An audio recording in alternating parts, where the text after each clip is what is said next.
Group, जो सोचता है वो करता है। आपके अपने सपनों का आशियाना। नमस्कार, भारत लाइव देख रहे हैं आप।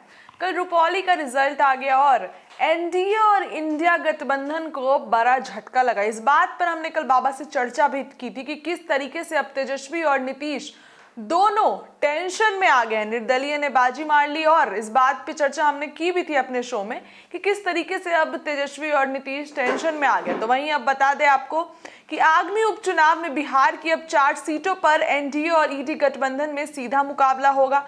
अब जो 4 सीटों पर चुनाव होना है, जो बाकी हैं, उनमें फिर से ईडी, इंडिया और एनडीए गठबंधन में सीधा मुकाबला होना है, या फिर रुपौली की तरह जो निर्दलीय उम्मीदवार है वो खेल बिगाड़ेंगे। अब इसी मुद्दे को लेकर हम आए, आपको बताते हैं। दरअसल रुपौली में उपचुनाव खत्म हो गया। इस सीटों से निर्दलीय उम्मीदवार शंकर सिंह ने जीत दर्ज की, जबकि जदयू के कलाधर मंडल दूसरे नंबर पर आए और आरजेडी की बीमा भारती तो तीसरे नंबर पे ही चली गई। पहले राउंड से ही वो पीछे चल रही थी और वो तीसरे नंबर पे पहुंच गई। इस उपचुनाव के नतीजे ने सभी को चौंका दिया और एनडीए के साथ इंडिया ब्लॉक भी अब अलर्ट हो गई है। रुपौली उपचुनाव के नतीजे आने के बाद बिहार की 4 और रुपौली उपचुनाव के नतीजे आने के बाद बिहार की 4 और विधानसभा सीटों पर उपचुनाव को लेकर रणनीति बनाने में दोनों गठबंधन जुट गए हैं। वहीं आपको बता दें कि 18 जुलाई को अब बीजेपी एक बहुत बड़ी बैठक करने जा रहा है, विश्व स्तरीय का ये, और बता दें कि इस बैठक में राजनाथ सिंह भी मौजूद रहेंगे।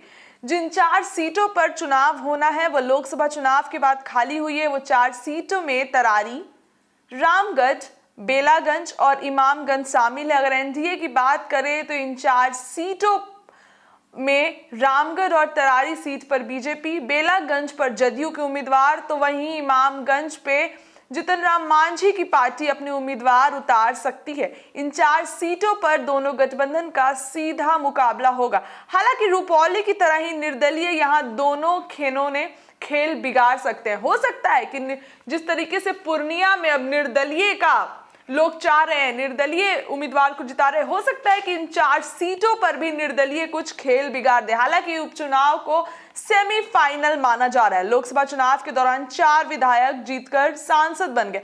तरारी के विधायक रहे सीपीआई माले के सुदामा प्रसाद, रामगढ़ के आरजेडी विधायक रहे सुधाकर सिंह, गया के बेलागंज सीट से आरजेडी विधायक सुरेंद्र यादव जो जीतकर सांसद बन गए, और गया के इमामगंज से विधायक रहे जितन राम मांझी ने सांसद बनने के बाद विधायकी से इस्तीफा दे दिया। अब इन 4 सीटों पर जल्द ही उपचुनाव की घोषणा होने वाली है।